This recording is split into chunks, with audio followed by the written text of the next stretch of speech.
Hello guys, welcome to Radioverse. आज हम बात करेंगे आईसी ब्लीड के बारे में। आईसी ब्लीड यानी कि इंट्राक्रेनियल हेमरेज, यानी कि क्रेनियम के अंदर होने वाली हेमरेज। तो आज हम डिस्कस करेंगे कि आईसी ब्लीड दिखती कैसे है, उसमें जो हेमेटोमा बनता है वो इवोल्व कैसे करता है टाइम के साथ, उसका एचयू नंबर कैसे चेंज होता है, उसका क्या मैकेनिज्म है, और वो हाइपरडेंस क्यों दिखती है, और कुछ टाइम वो बाद वो आइसोडेंस या हाइपोडेंस क्यों दिखती है। पहले हम बात करेंगे सीटी की एक बेसिक टर्मिनोलॉजी, यानी कि हाइपरडेंस, हाइपोडेंस और आइसोडेंस। ये तीनों वर्ड्स जो हम यूज करते हैं वो किसी के रिलेशन में करते हैं। तो सपोज कीजिए उसके आसपास के स्ट्रक्चर्स को हम एक रिलेशन मान लेते हैं। तो ये जो एरिया है ये आईसी ब्लीड है। तो ये हाइपरडेंस क्यों बोलेंगे, क्योंकि ये इसके आसपास के जो ब्रेन पैरेन्काइमा से रिलेटिवली थोड़ा सा लाइटर शेड में है, यानी कि हाइपरडेंस इसका नाम कहेंगे। और अगर इस आसपास के एरिया से किसी पैथोलॉजी का की डेंसिटी थोड़ी सी डार्कर साइड में हो, जैसे कि यहाँ पर है, तो उसको हाइपोडेंस बोलेंगे, और अगर बिल्कुल बराबर हो तो उसको आइसोडेंस बोलेंगे। तो ये तीनों टर्मिनोलॉजी को क्लियर करना इंपॉर्टेंट था। तो आज हम डिस्कस करेंगे इसकी पैथोलॉजी के बारे में, और उससे वजह से क्या क्या क्लिनिकल इश्यूज हो सकते हैं, उस पेशेंट का प्रोग्नोसिस क्या होगा, और कुछ ऐसे पॉइंट्स जो हमें मिस नहीं करने हैं अपनी रिपोर्ट्स के लिए। तो सबसे पहले हम इशू डिस्कस करेंगे पैथोलॉजी का। तो इसके जो मोस्ट कॉमन कारण होते हैं आईसी ब्लीड के, उसमें सबसे नंबर वन पे आता है हाइपरटेंशन। हाइपरटेंशन आपको पता है इंडिया में उसके केसेस काफ़ी राइज कर रहे हैं, क्योंकि हमारा जो लाइफस्टाइल है, हमारा जो कोलेस्ट्रॉल इनटेक है, हमारी जो फिजिकल एक्टिविटीज़ हैं, वो सब प्रॉब्लमेटिक हैं। हम अपनी फिजिकल एक्टिविटी कम करते जा रहे हैं, अपना कोलेस्ट्रॉल और फैट इंटेक बढ़ाते जा रहे हैं, तो उस वजह से ब्लड वेसल्स में आर्टेरियोस्क्लेरोसिस होता है, जो कि हाइपरटेंशन का कारण बनता है। सेकंड नंबर पे आता है cerebral amyloid angiopathy. Third number पे आता है ट्रॉमा, यानी कि ब्रेन में डायरेक्ट कोई इंजरी हुई हो, जिस वजह से कोई ब्लड वेसल फट गई हो, यानी उसमें इंजरी हुई हो, और उस वजह से आईसी ब्लीड हो जाती है। फोर्थ होता है haemorrhagic vascular malformation. Vascular malformation मतलब कि जो नॉर्मल ब्लड वेसल्स होती हैं वो माल फॉर्म, यानी कि गलत तरीके से बन जाती हैं, जिस वजह से उनकी जो स्ट्रक्चरल इंटीग्रिटी है वो थोड़ी कमजोर होती है नॉर्मल ब्लड वेसल से, और वो ब्रेक डाउन करके ब्लीड करने के लिए पॉसिबल चांसेस क्रिएट करती हैं। उसके बाद थोड़े कम कॉजेज, जो थोड़े कम कॉमन कॉजेज हैं, उसमें है infarct with reperfusion. Infarct I mean to say ischemic infarct. Ischemic infarct आपको समझाने के लिए बता सकते हैं, जैसे कि एक राइट फ्रंटल लोब है, इसमें कोई ब्लड वेसल जा रही है, वो ब्लड वेसल में कोई क्लॉट बन जाए या फिर कोई थ्रोम्बस बन जाए, जिस वजह से वहां पे ब्लड फ्लो इस एरिया में रुक जाएगा। तो ब्लड फ्लो जब रुकेगा तो उसको बोलेंगे इस्चीमिया, यानी कि वहां पे ब्लड नहीं जा रहा। इस्चीमिया की वजह से होगा हाइपोक्सिया। हाइपोक्सिया मतलब ऑक्सीजन नहीं जा रही, और ब्रेन को ऑक्सीजन की काफी रिक्वायरमेंट होती है। ऑक्सीजन से ही सारे ब्रेन के जो सेल्स हैं उनका मेटाबॉलिज्म चलता है। तो जब ऑक्सीजन रुक जाएगा तो सोडियम पोटेशियम एटीपीएस पंप जो ब्रेन के सेल्स की मेम्ब्रेन में होता है वो माल फंक्शन कर जाएगा, यानी काम करना बंद कर देगा। तो जो उसका सोडियम पोटेशियम का जो इनफ्लो आउटफ्लो है वो रुक जाएगा, उस वजह से अपना जो सेल है वो वाटर लूज करना शुरू कर देगा। इसको बोलते हैं साइटोटॉक्सिक इडीमा। तो साइटोटॉक्सिक एडिमा की वजह से जो सेल्स के अंदर का वाटर है, यानी कि पानी है, वो लीक होके आसपास जाएगा। सेल्स की जो बाउंड्री है वो ब्लर हो जाएंगी, वो धीरे धीरे फटना शुरू कर देंगी, और यहाँ पे सारा एरिया जो नॉर्मल ब्रेन की डेंसिटी होती है उससे कम होना शुरू हो जाएगा, जिसको बोलेंगे हाइपोडेंस एरिया। तो जैसे जैसे ब्रेन में इस चीज में बढ़ता जाएगा, ब्रेन का एरिया वो इन्फाक्ट करना शुरू कर जाएगा। थोड़ी देर के बाद जब आसपास से कोलेटरल्स बन के उसको रीपरफ्यूज करने की कोशिश करेंगे, यानी कि उसको रिवाइव करने की, यानी कि उसको रोकने की कोशिश करेंगे, तो वहां पे हाइपर परफ्यूजन यानी कि नई वेसल्स बननी शुरू हो जाएंगी। वो वेसल्स भी थोड़ी इम्परफेक्ट होती है, यानी उसकी स्ट्रक्चरल इंटीग्रिटी नॉर्मल वेसल जितनी नहीं होती है, तो वो वेसल भी आगे जाके ब्लीड कर सकती है। तो हाँ, यस, इस्चेमिक इन्फार्क्ट की रिपरफ्यूजन स्टेज में भी, इस्चेमिक इन्फार्क्ट की रिपरफ्यूजन स्टेज में भी आपको हेमरेज यानी कि ब्लड में ब्रेन में आईसी ब्लीड हो सकती है। उसके बाद कोई भी कोगुलोपैथी हो, ब्लड डिस्क्रेजिया हो, ड्रग अब्यूज हो, या कोई ट्यूमर हो। ड्रग अब्यूज सबसे मोस्ट कॉमन जो होती है कोकेन। कोकेन से क्या होता है, एकदम से वेजोस्पाज्म होता है और सडन ब्लड प्रेशर का पीक आता है। तो कुछ ब्रेन की वेसल्स थोड़ी कमजोर होती हैं जो उस पीक को बर्दाश्त नहीं कर पाती, इतना प्रेशर बर्दाश्त नहीं कर पाती, और वो फट जाती हैं, तो उसमें भी आईसी ब्लीड होता है। इनफैक्ट अगर किसी यंग पेशेंट में अब आईसी ब्लीड आपको मिल रही है, तो उसमें जो मोस्ट कॉमन कारण होते हैं उसमें एक तो होता है वेस्कुलर माल्फॉर्मेशन, यानी कि जो कंजेनिटली वेस्कुलर माल्फॉर्मेशन हुआ है, तो वो ब्लड वेसल वैसे भी प्रोन थी फटने के लिए। दूसरा है उसने कोई ड्रग अब्यूज ना किया हो। तो किसी भी यंग पेशेंट में अगर आईसी ब्लीड मिल रहा है तो आपके दो दो ही कारण ढूंढने होंगे कि उसने कोई ड्रग अब्यूज तो नहीं किया है, यानी कि वो ड्रग एडिक्ट तो नहीं है, दूसरा उसमें कोई वेस्कुलर माल्फॉर्मेशन तो नहीं था। अब एक जो कारण रह गया वो होता है ट्यूमर। सपोज कीजिए इस एरिया में कोई ब्रेन ट्यूमर है, तो ट्यूमर को नॉर्मल ब्रेन से ज्यादा ब्लड सप्लाई चाहिए होती है, क्योंकि उसको रैपिडली ग्रो करना है। ब्रेन तो जितना ग्रो कर गया, ट्यूमर को थोड़ा ज्यादा ग्रो करना होता है, तो उसको जो ब्लड सप्लाई चाहिए होती है, इस वजह से वो vasogenic endothelial growth factors release करता है, जिसकी वजह से वहां पे उसके आसपास नियोवेस्कुलराइजेशन होती है। नियोवेस्कुलराइजेशन मतलब कि नई वेसल्स बनाना। नई वेसल जब बनेंगी वो भी थोड़ी इम्परफेक्ट होती है और वो भी they are prone to break, यानी कि वो फ्रेजाइल होती है और उसमें ब्लीड होने के चांसेस होते हैं। तो हमने सारे कारण डिस्कस कर लिए हैं। अब इस ब्लीड की वजह से, यानी कि इस पेशेंट में जो ये ब्लीड है, इससे क्या क्या क्लिनिकल इश्यू होते हैं और हमारे सोसाइटी में इसका क्या बर्डन है। तो सपोज कीजिए आप 1 लाख सीटी स्कैन देखते हैं, तो उसमें अगर एबनॉर्मल सीटी स्कैन में 30 से 50 केसेस आईसी ब्लीड के होते हैं, और इसके वजह से जो मोर्टेलिटी और मोबिलिटी होती है वो भी बहुत सिग्निफिकेंट होती है। तो फॉर एग्जांपल, अगर 100 पेशेंट्स को आईसी ब्लीड हुई, तो उस आईसी ब्लीड से अगर हम 1 महीने बाद नोट करते 1 महीने बाद नोट करते हैं, तो 50% पेशेंट कैन डाई, और उन 50% का भी 50% can die in first 2 days. तो इस वजह से आप समझ सकते हो कि इसकी काफी ज्यादा इंपॉर्टेंट क्लिनिकल इंप्लीकेशन है, पेशेंट की जान जा सकती है। और अगर हम 1 साल के बाद देखें कि उन 100 पेशेंट में से कितने पेशेंट एक्सपायर हुए, तो 60% पेशेंट एक्सपायर हो जाते हैं। अगर इसकी टाइमली डायग्नोसिस ना हो, टाइमली ट्रीटमेंट ना हो, तो ये मोर्टेलिटी और मोर्बिडिटी और बढ़ सकती है। तो अगर आप इमरजेंसी ड्यूटी पे हैं और आपके पास कोई रिक्वेजन स्लिप आती है जिसमें पेशेंट को हाइपरटेंशन की हिस्ट्री है, उसको वोमिटिंग है, उसको एपिसोड आया है लॉस ऑफ कॉन्शियसनेस का, उसको हेडेक है और उसको सीजर है, ये सारे हों या इसमें से कोई कॉम्बिनेशन हो, तो आपको आईसी ब्लीड के लिए एकदम से अलर्ट हो जाना है कि हमें आईसी ब्लीड मिलने के चांसेस ज़्यादा है। तो अब हम डिस्कस करेंगे कि आईसी ब्लीड होने के बाद जो ब्रेन में ब्लड इकट्ठा हुआ है, उसका इवोल्यूशन, यानी कि उसके साथ होता क्या है। तो सपोज कीजिए कि आपके पास कोई एक पेशेंट आया है जिसको जिसकी कोई वेसल फट गई है, यानी कि उसकी वेसल रप्चर हो गई है और उसके ब्रेन में आईसी ब्लीड हो गया है। तो जैसे ही ब्लड वेसल फटने से ब्रेन में इकट्ठा होगा, तो उसकी स्टेजिंग होती है। एक होता है इमीडिएट, यानी कि इमीडिएटली अभी फटी और आपने अभी सीटी स्कैन कर दिया। उसके बाद होता है हाइपर एक्यूट, इमीडिएट के जस्ट थोड़ा बाद। फिर होता है एक्यूट स्टेज, एक्यूट के बाद आता है सब एक्यूट। सब एक्यूट में हम उसको कन्वर्ट 2 पार्ट्स में डिवाइड कर सकते हैं, अर्ली सब एक्यूट और लेट सब एक्यूट। उसके बाद होता है क्रॉनिक, और उसके बाद थोड़ा सा क्रॉनिक के बाद उसकी रेजोल्यूशन।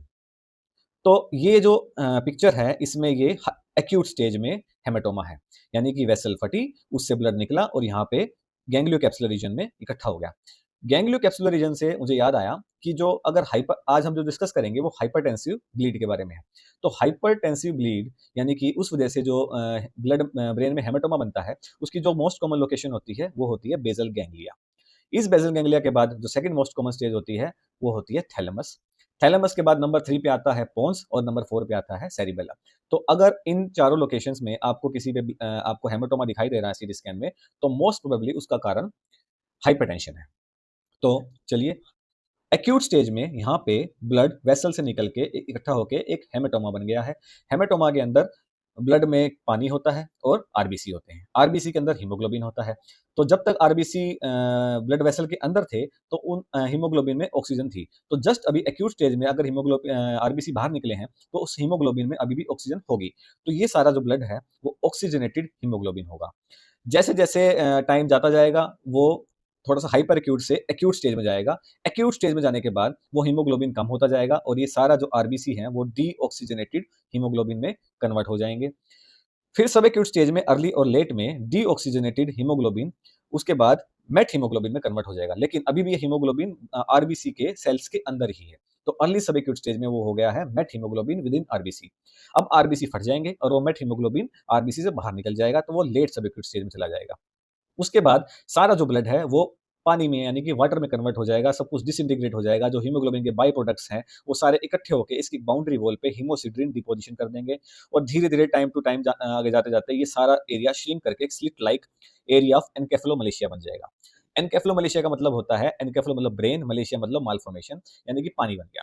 तो एनकेफेलोमलेशिया, माइलोमलेशिया, माइलोमलेशिया, हम इसी चीज को अगर स्पाइनल कॉर्ड में करेंगे तो उसको माइलोमलेशिया बोलते हैं। तो एनकेफेलोमलेशिया में क्या होगा, इस एरिया में पानी इकट्ठा हो जाएगा ब्रेन में, जो कि किसी इंसल्ट की वजह से, क्रोनिक इंसल्ट की वजह से, जैसे कि यहाँ पे एक क्रोनिक इंसल्ट क्या थी, इसको इस स्टेज पे ब्लीड थी और धीरे धीरे जाके वो एनकेफेलोमलेशिया बन गया। ऐसे कोई इस्चेमिक इन्फार्क्ट होता, वो भी एनकेफेलोमलेशिया में कन्वर्ट हो जाता है। तो एनकेफेलोमलेशिया का मतलब होता है ब्रेन में पानी बनना। क्योंकि ब्रेन में पानी बनने का एक कारण होता है, क्योंकि ब्रेन एक ऐसा एरिया, आपने पैथोलॉजी में पढ़ा होगा, जहाँ पे लिक्विफेक्टिव नेक्रोसिस होती है, यानी कोई भी नेक्रोसिस होगी वो आगे जाके लिक्विड में कन्वर्ट होगी। तो अभी आप इस हेमेटोमा के आसपास एक इडीमा देख रहे होंगे। तो एक्यूट स्टेज में इस हेमेटोमा की वजह से इडीमा आएगा, हाइपर एक्यूट में बिल्कुल थोड़ा इडीमा हो सकता है, एक्यूट में इडीमा ज़्यादा आएगा। वो धीरे धीरे इडीमा बढ़ता जाएगा और धीरे धीरे एज के साथ साथ, वो ब्लड की एज के साथ साथ इडीमा कम होकर एनकेफेलोमलेशिया में कन्वर्ट हो जाएगा। तो ये जो हम डिस्कस कर रहे हैं, oxygenated haemoglobin, deoxygenated haemoglobin, met haemoglobin, इन सब बातों की कोई सेंस है या नहीं है? इन सब बातों से एक्चुअली जो हमारा हेमेटोमा है उसकी अपीयरेंस अफेक्ट होती है कि वो सीटी स्कैन पे कैसा दिख रहा है, क्यों दिख रहा है, इसी सब मैकेनिज्म से वो डिसाइड होता है। वो एमआरआई पे कैसा दिख रहा है उसकी एक स्टेजिंग होती है जो हम थोड़ा सा टच करेंगे। हालांकि ये पूरी वीडियो सीटी स्कैन के लिए डेडिकेटेड है। एमआरआई में हमारे पास बेसिकली काफी सीक्वेंसेस होते हैं, लेकिन जो मोस्ट कॉमन सीक्वेंसेस होते हैं वो T1 वेटेड और T2 वेटेड इमेजिंग होती है। ये सीक्वेंसेस किस तरीके से काम करते हैं, ये थोड़ा सा टॉपिक फिजिक्स में चला जाता है, तो उसके लिए हम कभी एक्स्ट्रा कोई लेक्चर रखेंगे। तो इस टेबल से हम देख सकते हैं कि हाइपर एक्यूट, एक्यूट, अर्ली सब एक्यूट, लेट सब एक्यूट और क्रोनिक, तो इसकी टाइमलाइंस और इसमें T1 और T2 में आपको ब्लड का सिग्नल कैसा दिखेगा। इस सिग्नल की को हम पकड़ लें तो हम उस ब्लड की स्टेज बता सकते हैं कि अगर T1 पे आइसोडेंस और ब्राइट सिग्नल आ रहा है तो वो हाइपर एक्यूट स्टेज का ब्लड है, यानी कि ब्लड अभी जस्ट हेमेटोमा बना है ब्रेन के अंदर। तो इसको याद कैसे करें? तो इसका एक निमोनिक होता है I bleed, I die, but department boss bleed, department die. यानी कि अगर आई ब्लीड यानी मैंने ब्लीड किया तो मैं मरूंगा, बट डिपार्टमेंट के बॉस ने ब्लीड किया तो डिपार्टमेंट मर जाएगा। इसको याद करने का ये तरीका आप यूज कर सकते हैं। तो आई मतलब आइसोडेंस, बी मतलब ब्राइट और डी मतलब डार्क। तो इस तरीके से अगर T1 पे आइसोडेंस यानी कि हेमेटोमा ब्रेन जैसा दिख रहा है, ब्रेन जैसा सिग्नल दे रहा है, एमआरआई में हम सिग्नल वर्ड यूज करते हैं और सीटी स्कैन में हम डेंसिटी वर्ड यूज करते हैं। तो अगर ब्रेन जैसा सिग्नल T1 पे आ रहा है किसी एरिया में, लेकिन वही एरिया ब्राइट सिग्नल दे रहा है T2 पे, तो वो हाइपर एक्यूट ब्लड है, यानी कि इसको जस्ट 12 घंटे हुए होंगे क्लॉट बने हुए। उसके बाद अगर T1 पे आइसो ब्रेन जैसा दिख रहा है और T2 पे डार्क दिख रहा है, यानी कि ब्रेन से थोड़ा डार्क दिख रहा है, तो वो एक्यूट स्टेज में है। T1 पे ब्राइट दिख रहा है और T2 पे भी डार्क दिख रहा है, यानी अब T1 पे ब्राइट आना शुरू हो गया है, तो वो अर्ली सब एक्यूट स्टेज आएगा। इसको याद रखने की चीज है, क्योंकि हम मोस्टली क्या बोलते हैं कि T1 पे जो ब्लड है वो ब्राइट दिखता है, नहीं, वो ब्राइट दिखता है सब एक्यूट स्टेज में। हाइपर एक्यूट और एक्यूट स्टेज में ब्लड आइसोडेंस यानी कि ब्रेन जैसा, बिल्कुल ब्रेन जैसा सिग्नल देगा, तो उसको हमें T2 पे पकड़ना होगा। उसके बाद थोड़ा सा लेट सब एक्यूट स्टेज पे जाएंगे तो T1 पे ब्लड ब्राइट ही है, लेकिन T2 पे ब्राइट हो गया, और क्रोनिक स्टेज पे दोनों सीक्वेंसेस में ब्लड डार्क दिखेगा। तो I bleed, I die, but department boss bleed, department die. इसको आप मेमोराइज कर लीजिए, ताकि आप अगली बार जब भी एमआरआई देखें तो आप ब्लड की क्लोट की स्टेज देख के बता सकते हैं कि सर ये तो एक्यूट स्टेज का है, हाइपर एक्यूट स्टेज का है, सब एक्यूट स्टेज का है। तो ये रेजिडेंट्स के लिए ये काफी इंपॉर्टेंट टेबल है, इसका स्क्रीनशॉट ले लीजिए, इसको सेव कर लीजिए। तो अब हम अपने मेन टॉपिक पे आते हैं, यानी कि आईसी ब्लीड सीटी स्कैन में कैसे दिखता है। तो सीटी स्कैन में हम हर ऑर्गन के यानी कि हर जो बॉडी पार्ट के डेंसिटी को मेजर करते हैं, जिसको मेजर करने की यूनिट होती है HU यानी कि हॉन्सफील्ड यूनिट। तो जो हमारा ब्रेन होता है उसमें सेरिबेरम में ग्रे मैटर होता है और व्हाइट मैटर होता है। तो ग्रे मैटर की जो नेचुरल HU वैल्यू होती है यानी कि HU यूनिट होती है, वो होती है 30 to 35, और व्हाइट मैटर की होती है 25 से 30 के बीच में। तो जैसे कि इस केस में हम देख सकते हैं कि ये बाहर वाला ग्रे मैटर है, तो अगर हम इसकी वैल्यू नापेंगे तो 36 के आसपास आ रही है, यानी कि 30 से 35 के बीच में ये वेरी करता है, थोड़ा 36 37 भी हो सकता है। और इसके अंदर जो व्हाइट मैटर होता है उसकी यूनिट आ रही है 27, यानी कि 25 से 30 के बीच में इसकी यूनिट आती है। तो ये नॉर्मल ग्रे मैटर और व्हाइट मैटर की यूनिट होती है। तो इनसे अलग अगर कोई डेंसिटी है, यानी कि हम ग्रे मैटर के रिलेशन में अगर कंपेयर करें, तो अगर ग्रे मैटर से कम आ रही है तो वो हाइपोडेंस होता है, ग्रे मैटर ज्यादा आई तो हाइपरडेंस होता है। तो जो आईसी ब्लीड अभी सपोज कीजिए कि किसी पेशेंट की वेसल अभी रप्चर की है और वहां पे एकदम से ब्लीडिंग होना शुरू हो गया है, तो उसमें हमने जो डिवीजन की है वो सिंपल तरीके से कह रहे तो 0 से 3 डेज, 3 to 10 डेज और 10 डेज से ज्यादा। तो 0 से 3 डेज के अंदर immediate stage, hyper acute stage और एक्यूट स्टेज आती है, और 3 से 10 दिन के बीच में सब एक्यूट स्टेज आती है, जिसको हम दो स्टेज में और डिवाइड कर सकते हैं, अर्ली सब एक्यूट, लेट सब एक्यूट, जो हमने पहले डिस्कस किया है। और 10 दिन से ऊपर अगर कोई हेमेटोमा हो गया है तो वो क्रोनिक स्टेज में चला जाएगा। तो सीटी स्कैन में अगर आपको फर्स्ट 3 डेज में पेशेंट हेमीपेरेसिस के साथ आता है और आप उसका सीटी स्कैन करते हैं और आपको आईसी ब्लीड मिलती है, तो सपोज कीजिए कि जस्ट पेशेंट को वीकनेस आई और वो ही वाज लकी इनफ कि उसको सीटी स्कैन उसका जल्दी हो गया, तो आपको इमीडिएट स्टेज में हेमेटोमा दिखेगा। इमीडिएट स्टेज में जो हेमेटोमा होता है वो थोड़ा सा मिक्स पिक्चर देता है, जैसे कि अभी वेसल से ब्लड निकल रहा है और धीरे धीरे वो क्लोट भी हो रहा है। तो इमीडिएट स्टेज में वो होमोजेनस नहीं होगा। होमोजेनस मतलब कि पूरे जो हेमेटोमा की जो डेंसिटी है वो बराबर नहीं होगी, कहीं ज्यादा, कहीं कम, कहीं ब्लैक, कहीं व्हाइट ज्यादा होगा। तो अगर आपको हेट्रोजेनस हेमेटोमा दिख रहा है तो वो इमीडिएट स्टेज में होता है। उसकी जो हम एचयू वैल्यू निकालेंगे वो आएगी 40 to 60। 40 to 60 एचयू वैल्यू, उसको हम मेजर करने का तरीका, जैसे कि हम इस हेमेटोमा को मेजर करेंगे तो ये 46 आ रही है, तो क्या ये इमीडिएट स्टेज का हेमेटोमा है? नहीं, वो आपको बाद में पता लगेगा कि ये इमीडिएट स्टेज का हेमेटोमा क्यों नहीं है। उसके बाद वो हाइपर एक्यूट और एक्यूट स्टेज में जाएगा। Acute stage sorry hyper acute और एक्यूट स्टेज में क्या होगा, जो ब्लड है वो धीरे-धीरे बहना रुक जाएगा, मतलब उसकी जो वेसल है जहाँ से वो ब्लड निकल रहा है वो रुकना, धीरे-धीरे क्लॉट बनना स्टार्ट होगा। क्लॉट मैच्योर होगा, क्लॉट रिट्रैक्ट होगा, तो धीरे-धीरे उसकी डेंसिटी बढ़ती जाएगी क्योंकि क्लॉट एक डेंस प्रोडक्ट में कन्वर्ट होगा, उसका हीमोग्लोबिन कन्वर्ट होगा, जो हमने पहले डिस्कस किया था। तो अब अगर क्लॉट धीरे-धीरे रिट्रैक्ट होना और बनना शुरू हो रहा है, यानी कि ब्लीडिंग अब रुक चुकी है, तो उसका एचयू वैल्यू 60 टू 80 जा सकती है, और इनफैक्ट बिल्कुल ही मैच्योर क्लॉट यानी मैच्योरेशन ऑफ क्लॉट के बाद वो 80 टू 100 भी जा सकती है।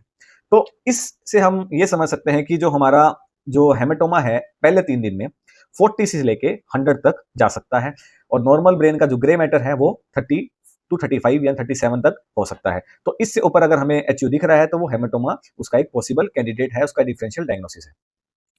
तो अब वो हेमेटोमा धीरे-धीरे सब एक्यूट स्टेज यानी 3 से 10 दिन के बीच में अगर हम आ जाते हैं, तो अगर पेशेंट 3 से 10 दिन के बीच में सीटी स्कैन कराता है, तो धीरे-धीरे जो आरबीसी है वो डिसइंटीग्रेट स्टार्ट होना शुरू हो जाएँगे, वो क्लॉट धीरे-धीरे और मैच्योर होना शुरू होगा, और वो उसकी HU value according to literature 1.5 HU per day drop करती है। और धीरे-धीरे वो इतना ड्रॉप कर जाती है कि वो ब्रेन के बराबर पहुँच जाती है, यानी 35 तक पहुँच जाती है। अब 35 तक पहुँचने में उसको कितना टाइम लगेगा? उसको 1 हफ्ता भी लग सकता है, उसको 4 हफ्ते भी लग सकते हैं, आइसोडेंस होने के लिए। तो जब आइसोडेंस अगर हेमेटोमा हो जाए, वो हमारे लिए थोड़ा प्रॉब्लमैटिक हो जाता है, क्योंकि हम उसको डिफरेंशिएट नहीं कर सकते कि नॉर्मल ब्रेन है कि ये क्लॉट है। तो अब वो 1 वीक्स और 4 वीक्स में इतनी वेरिएशन क्यों है?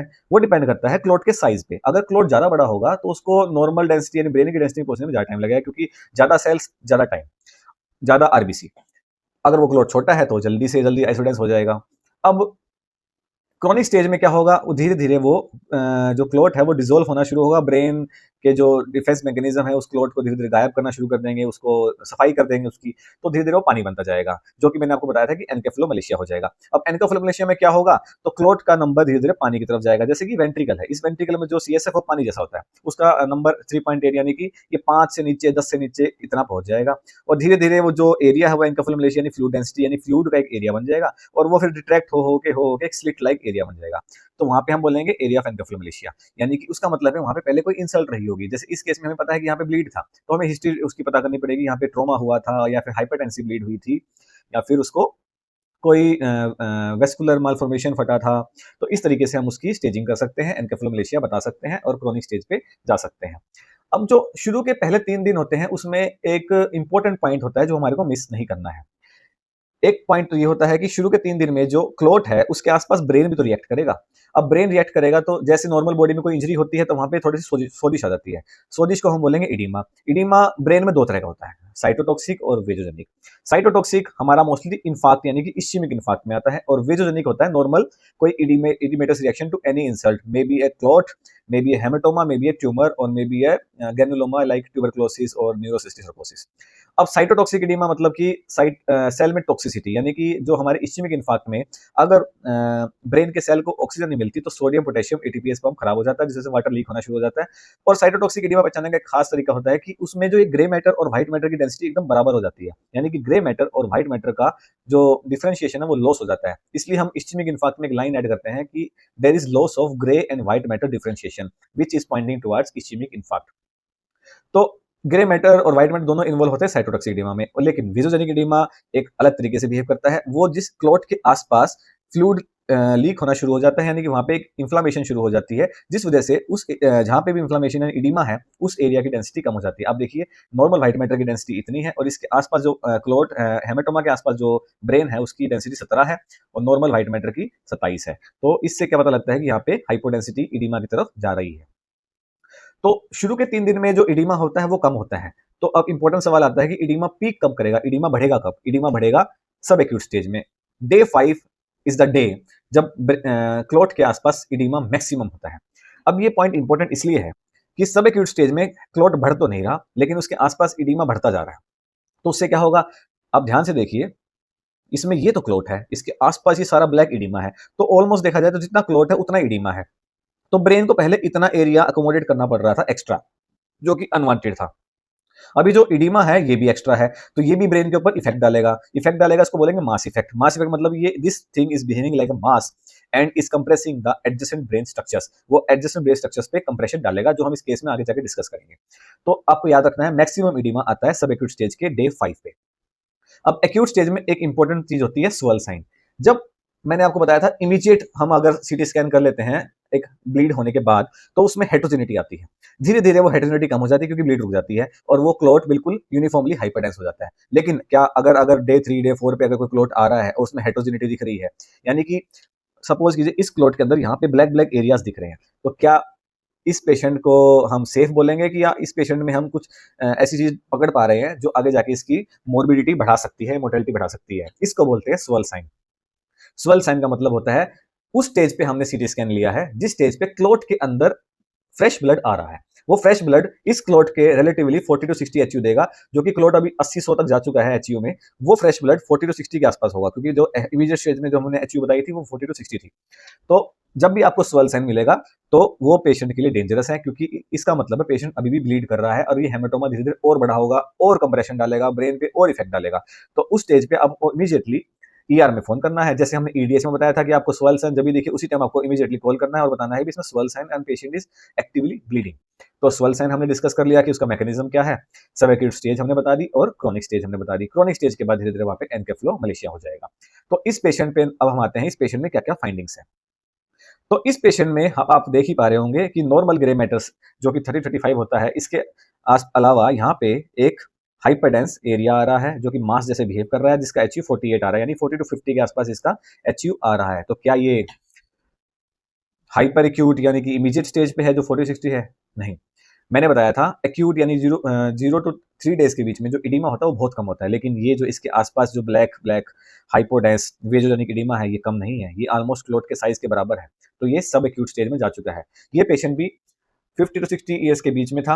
इनको डायबिटीज थी, अनकंट्रोल्ड हाइपरटेंशन था, ये मेडिसिन टाइम पे नहीं लेते थे, डाइट में भी इनका कंट्रोल नहीं था और इनकी लिपिड प्रोफाइल बहुत ही पुअर थी।